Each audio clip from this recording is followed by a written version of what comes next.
I'm going to, for those that were not at the morning session, this is a very quick summation of my farm. Montana is akin to Oregon. We know that in Oregon, it's not all the Willamette Valley. It doesn't rain everywhere. And in Montana, we don't all have 60-day frost-free days. We have some really ripe growing regions. We're about an hour and 45 minutes south of Judy and Whitefish. We sit on the southern end of Flathead Lake, just beyond the terminal moraine. And we were on a farm tour last Thursday, and they were talking about their soil profile in Lake Missoula. That's my soil. They took it. Mine's a little shallower as a result of that, but it's the same exact soil profile as what you'll find around here because of the great floods that occurred. Not the same growing region, though. So we established in 2012, our seed contracts are around 2 to 3 acres. We've grown that from a couple hundred bed feet of a crop back in 2013, I believe. While developing the seed enterprise on our farm, I didn't cost anything on our farm. At the end of the year, I have my receipts and my envelopes, and I put them all together. And hopefully the farm did all right.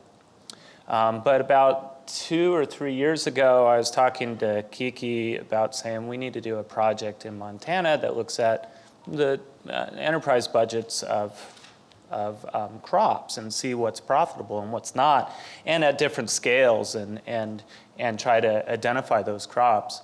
And use that enterprise budget also to look at inefficiencies that might be occurring on the farm and ways to address those inefficiencies, whether it's a piece of equipment, or it's labor, or it's just doing it better, or getting a better price.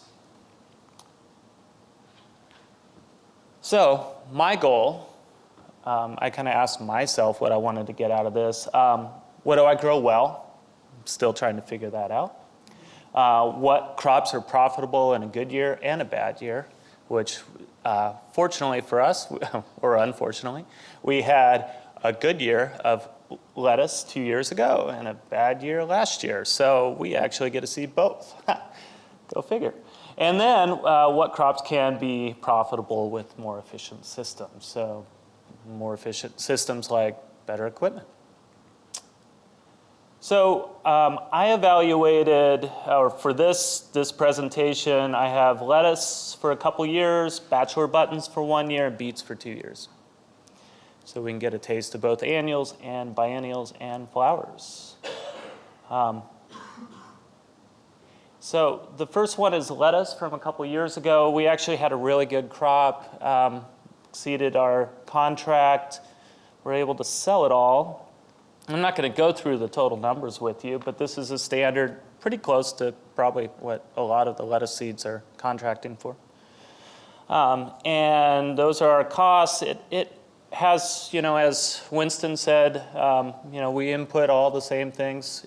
This tool is really effective. We've worked out the bugs. There were several bugs that kept emerging.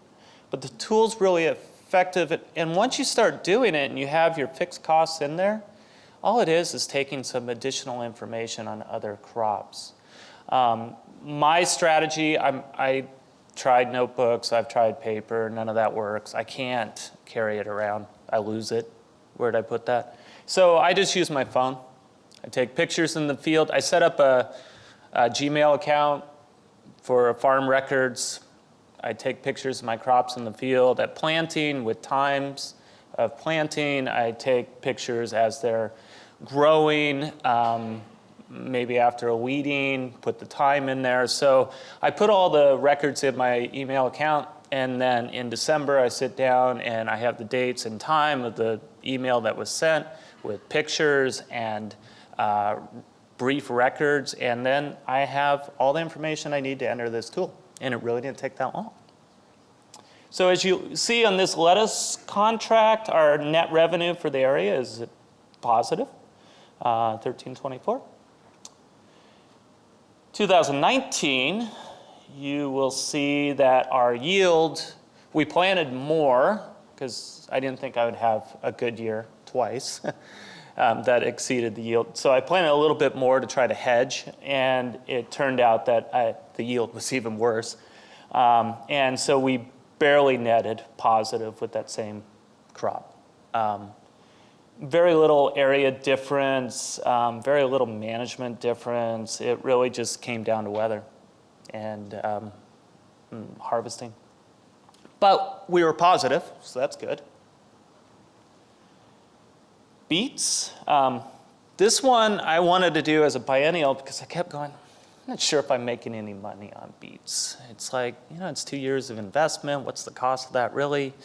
And I'm like, it grows well, but I don't think I'm getting paid enough. So 2018 modeled it. This one's per acre because I wanted to show you a different way of looking at it. And it was a decent yield for us, not a great yield. I didn't put down the per unit page because I wanted to show you what I'm doing now to think about my crops.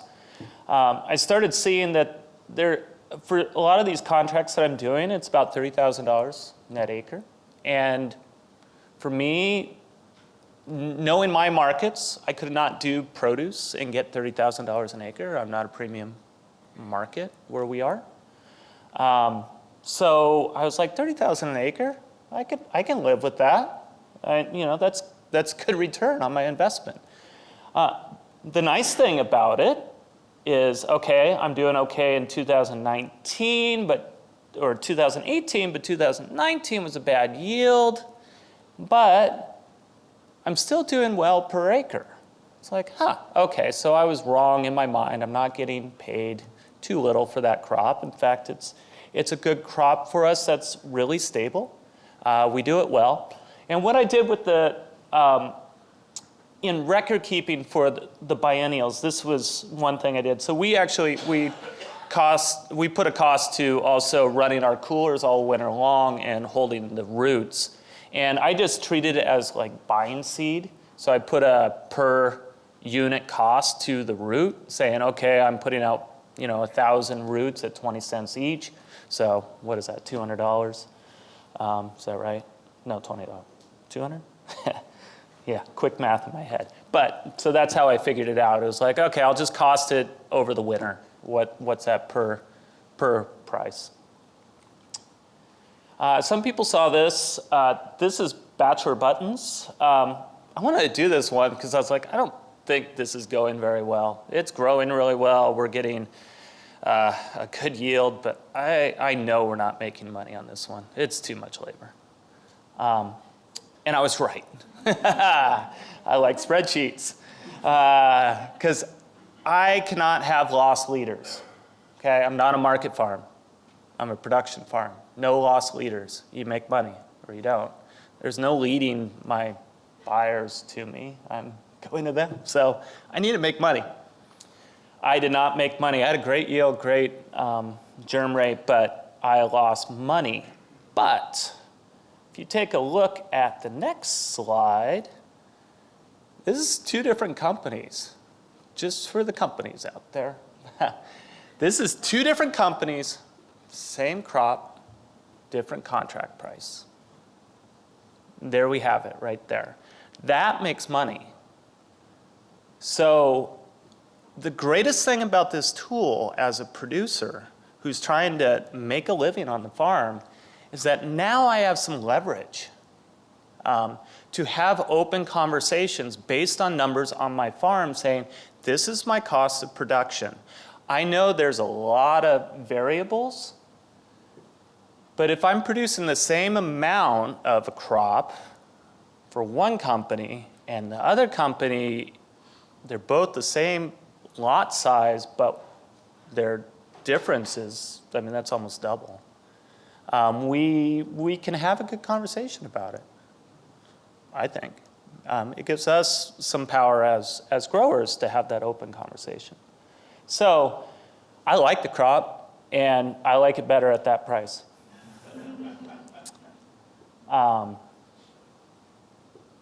So that's my down and dirty, and if you want to ask me questions about the tool, we can do that, because it's really, I think it's a great tool. I think it's very intuitive and easy.